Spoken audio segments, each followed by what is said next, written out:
ating mga kababayan po sa ibang bansa. Magandang araw po sa inyo.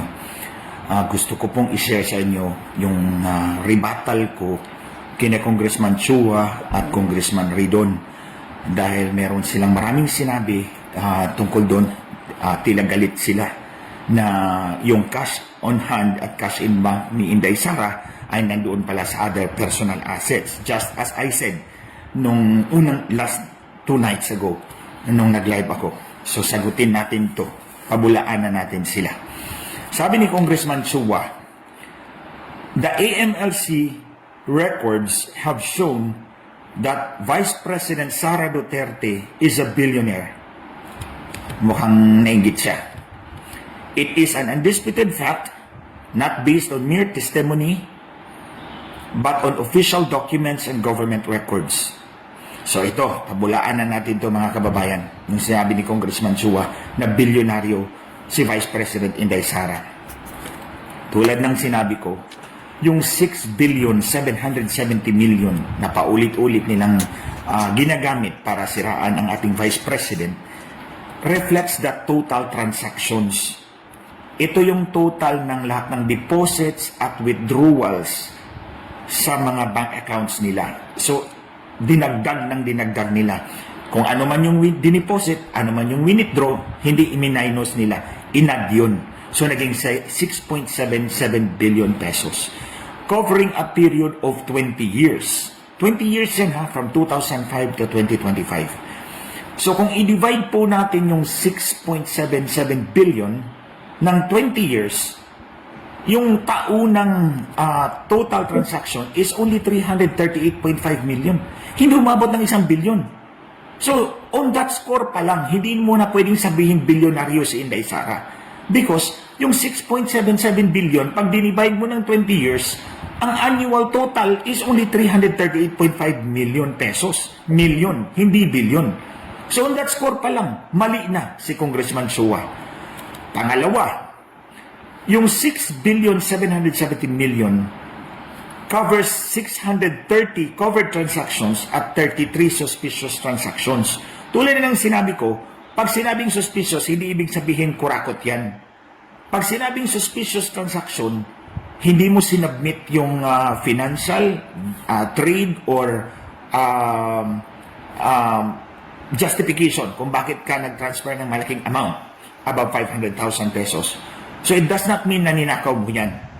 Kulang lang ng dokumento. But they label it as suspicious. Anyway, yung 630 plus 33 is 663. I-divide mo yung 6,770 million by 663 transactions. Ang average amount per transaction is only 10,211,000. Again, walang billion dyan. Oh, imagine 6.77 billion divided by 662 transactions in all. Ang average amount per transaction is only 10,211,000 pesos. Walang billion dyan. Again, mali si Congressman Chua na sinabi niyang bilyonaryo ang Vice Presidente. Pangatlo, tingnan po ninyo uli yung sa GMA na the maximum amount ng total transactions, yung pinakamataas is in 2009, 704,928,000. Again, hindi umabot ng bilyon. Isang taon na yan na nagdagdag ng mga deposits at withdrawals ang AMLC. Hindi sila nagmaminus, nagdadagdag lang sila ng nagdadagdag. So, yung 705 million, again, hindi umabot ng 1 bilyon. Again, mali si Congressman Chua. So, in fact, yung 705 million, yung pinakamalaking transaction sa isang taon in 2009, pag dinivide mo ng 261 banking days, ang kailangan mo lang is 2,701,000 para ma-replicate mo yan, yung transaction na yan. Mag-deposit ka ng 2,701,000 today, i-withdraw mo bukas, every single day, yun ang gagawin mo for 261 banking days, ang kalalabasan, 705 million. May diniklara si Inday na 2.8 million. Ipasok doon. Explain niya yun. 2.8 million is enough to replicate 705 million in transactions. Mag-deposit ka lang, mag-withdraw ka lang ng 2.7 million every day, aabot ka ng 705 million. Again, hindi umabot ng billion. So maling-mali yung contention ni Congressman Chua na bilyonaryo si Inday. It's not fair to her. Kasi kung titingnan mo, paano naging undisputed fact yan? Based on official documents. And the official documents tells you, the official document tell us na hindi billion ang pinag-uusapan natin dito. The money that was used to transact, to deposit and withdraw is not and does not amount to 1 billion pesos. Ang average per year, 338.5 million lamang. You only need 10,211,000 to replicate 6.77 billion over 663 transactions. Kailangan mo lang ng 2.7 million para maabot mo yung pinakamalaking amount in 1 year, in 2009. So walang billion pinag-uusapan dito. Maling-mali si Congressman Chua. You know, if you insist on that view, Congressman Chua, that would be utterly misleading. Hindi lang utterly misleading, but that would be malicious to accuse the Vice President of being a billionaire when in fact the documents, the government records, records do not support it. Ang pangalawa, eto si Congressman Ridon.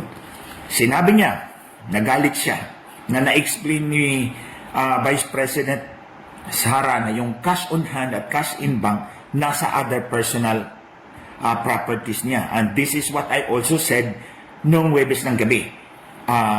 Nang nag-live ako, sinabi ko, posible yung cash in bank at cash on hand nandoon sa other personal assets. Kasi nga, sabi nga ni Congressman Ridon, implausible. Hindi kapanipariwala. It undermines wealth disclosure guidelines requiring transparency. And most of all, sinabi niya, betrayal of public trust. Isiniswak talaga niya doon sa impeachable grounds for impeachment. Kasi di ba, betrayal of public trust is a ground for impeachment. Sinuswak talaga niya yung story niya doon. Anyway, sagutin natin yan. Tulad na ng sinabi ko noon sa unang live ko, cash is legally classified as personal property. Yung cash, legal yan. Ang definition yan is personal property. Bakit? Because it is movable. In fact, there are two kinds of personal properties. The tangible and the intangible. The tangible, yun yung nahahawakan mo. Cash on hand. Cash on hand is a tangible personal property. Nahahawakan mo. Cash in bank, hindi na siya tangible kasi ang pera nandun sa bangko. Intangible personal property. Ay baka absent si Congressman Ridon nung diniscuss ng kanyang professor ang nature ng cash as personal property. Kaya nagkamali-mali siya ngayon. That's the pinaka-innocenting explanation. Absent siya. Baka nangahoy siya doon sa bukid. Kaya, that's my explanation, ha? A cash is legally classified as a personal property. Walang mali dyan kung ilagay mo sa other personal assets. Putting cash on hand or cash in bank in other personal properties in the SALN does not break any law. Walang batas na nilabag si Inday Sara dyan kung nilagay niya sa other personal properties. Thus, because of that, wala siyang nilabag. It is reasonable. It is probable. It is not unbelievable. So, mali siya doon na sinabi niyang implausible, unbelievable. It's believable perfectly because cash is classified as personal property. And then, pangalawa, Section 8 of Republic Act 6713. Republic Act 6713. Ito yung Code of Ethical Standards of Public Officials and Employees. Section 8, letter A.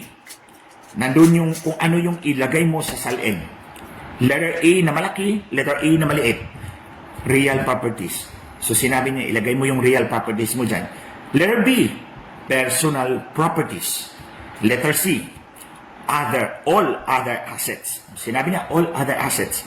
Kasama na niyan, investments, cash on hand, cash in bank, stocks, bonds. Pwede niya sinabi na, i-separate mo, ihiwalay mo. Walang sinabi ang batas na about that. Sinabi lang niya, real property, personal properties, all other assets, including investments, cash on hand, cash in bank, stocks, and bonds, and the like. So walang sinabi ang batas ha, na ilagay mo yan separately. Yun ang ginigiit ni Ridon eh. Dapat nilagay mo yan separately. Wala namang sinabi ang batas. Republic Act 6713. In fact, tingnan natin yung forma ng salin na finil up ni Inday. Ang pinagbabasayan ko yung December 31, 2024 na salin. Ang nakalagay sa salin, number 1A, real properties. Pangalawa, 1B, personal properties. Walang 1C. Number 2, liabilities. So, dalawang classification lang ang nilagay ng salin. Ang unang classification, real properties. Pangalawa, personal properties. Walang pangatlong all other assets. Siyempre, saan mo ilalagay? Yung cash. Dito mo ilagay sa personal property. So, siniparate lang niya other personal properties. Kasi wala namang all other assets na classification sa salin. Dalawa lang ang classification sa salin. Real properties, personal properties. Tama naman, nilagay ni Inday sa other personal properties ang cash in bank at cash on hand. Because yun yung tamang paglalagyan sa salin. Dalawa lang naman. Alam, gagawa siya ng pangatlo. Yung pangalawa, liabilities na, pagkakautang. Pangatlo. At ito ang mahalaga. Hindi porkit sinabi ni Congressman Ridon na betrayal of public trust yan, i-betrayal of public trust na. Hindi naman siya ang konstitusyon. Lalong-lalo pa, hindi siya ang Supreme Court. In fact, absent nga siya nung diniscuss yung cash, yung nature ng cash kasi hindi niya naiintindihan Okay, I'll refer you to Gonzales III versus Office of the President et al. Dito dinefine ng Supreme Court kung anong ibig sabihin ng betrayal of public trust. Babasahin ko para hindi tayo magkamali. The Constitutional Commission, ito yung nagbalangkas ng ating konstitusyon, sumulat, eventually found it reasonably acceptable for the phrase betrayal of public trust to refer to, ito na yun, acts which are just short of being criminal. So ito yung mga acts na hindi criminal. They fall short of being criminal. But constitute gross faithlessness against public trust, tyrannical abuse of power, inexcusable negligence of duty, favoritism, and gross exercise of discretionary powers. Hindi pwedeng yung betrayal of public trust will just be up to you or my own definition. Or in this case, the definition of Attorney Ridon o Congressman Ridon. Hindi naman pwede. We are a government of laws. So meron dapat tayong standard. Ito yung standard ng constitutional provision na betrayal of public trust. Hindi pwedeng, kaya porkit sasabihin ni Ridon na betrayal of public trust, hindi pwede. Now, ngayon, tingnan natin.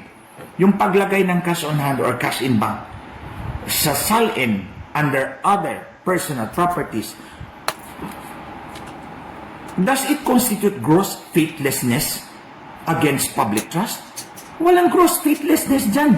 Because in fact, justified siyang ilagay yan sa other personal properties because cash is defined properly in law as personal property. Yung salin, walang specific na nilagay doon na ilagay mo yung cash. Ang dalawa lang nilagay, real property, personal property. Personal property ang cash. Tama yung pagkalagay niya. So walang gross faithlessness against public trust. Mas lalong hindi yan tyrannical abuse of power. Yung paglagay sa ng cash sa other personal property, hindi siya tyrannical abuse of power. Hindi siya inexcusable negligence of duty.